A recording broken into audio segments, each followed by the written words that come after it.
سوچو گے اتنی اذیت میں رہو گے۔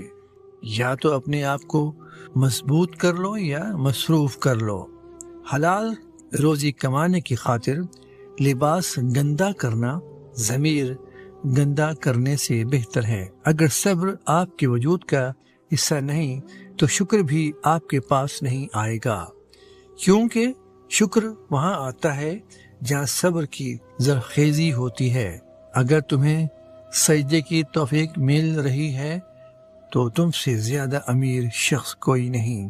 ہم بہت تھوڑی زندگی خود اپنے لیے جی پاتے ہیں، زیادہ تر تو رشتوں، محبتوں اور عزتوں کا بھرم رکھنے میں ہی بسر ہو جاتی ہے۔ جب تم بغیر کسی وجہ کے خوشی محسوس کرو تو یقین کر لو کہ کوئی نہ کوئی کہیں نہ کہیں آپ کے لیے دعا کر رہا ہے۔ اگر تم لوگوں کو ایک اچھی بیوی مل گئی ہے تو اس کے سامنے 4 باتیں کبھی مت کرنا۔ تم نے کبھی بھی اس کے سامنے رونا نہیں ہے، چاہے کتنی بھی تکلیف ہو، پریشانی ہو، چاہے اندر سے کتنے ہی ٹوٹ پھوٹ چکے ہو، لیکن بیوی کے سامنے کبھی آنسو نہیں نکلنا چاہیے، کیونکہ ساری زندگی تمہاری بیوی یہی سمجھے گی یہ مرد بہت کمزور ہے، اپنے جذبات پر قابو نہیں پا سکتا، چھوٹی چھوٹی چیزوں پہ اداس ہو جاتا ہے، لہٰذا وہ تمہیں کمزور سمجھنا شروع کر دے گی۔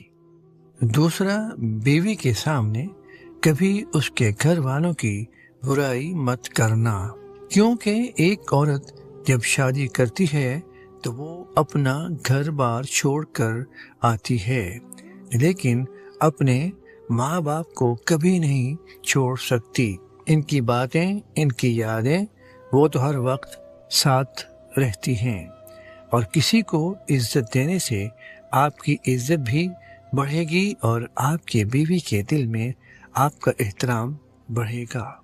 تیسرا، عورت کو کبھی بھی اپنی کمائی مت بتانا، کیونکہ ایک مرد کو پتہ ہوتا ہے کہ گھر کس طرح چلانا ہے، سب کے خرچے کس طرح پورے کرنے ہیں۔ ہاں، عورت کو اس کا خرچ ضرور دیں اور اس کی ضروریات کا بھی پورا خیال رکھیں۔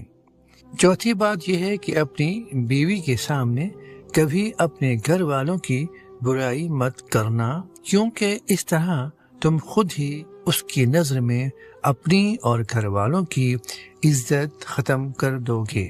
اس نے ایک تمہارے ساتھ نہیں رہنا بلکہ تمہارے ماں باپ، بہن بھائی سب کے ساتھ رہنا ہے، اور جتنی محبت تم اس کے دل میں اپنے گھر والوں کے لیے ڈالو گے وہ اتنی ہی ان کی عزت کرے گی۔ دنیا بھی عجیب جگہ ہے، یہاں 100 کلو اناج کی بوری جو اٹھا سکتا ہے وہ خرید نہیں سکتا، اور جو خرید سکتا ہے وہ اٹھا نہیں سکتا۔ جب تمہارے اندر کی خاموشی بڑھ جائے اور باہر کا شور بھی سنائی نہ دے تو دل کو ذکر الہی سے آباد کر لو، اپنے مقصد کو پا جاؤ گے۔ اس نے بھی دنیا کی طرح مجھے خوشحال سمجھا، اس نے سمجھا ہی نہیں میرے اندر کا دکھ۔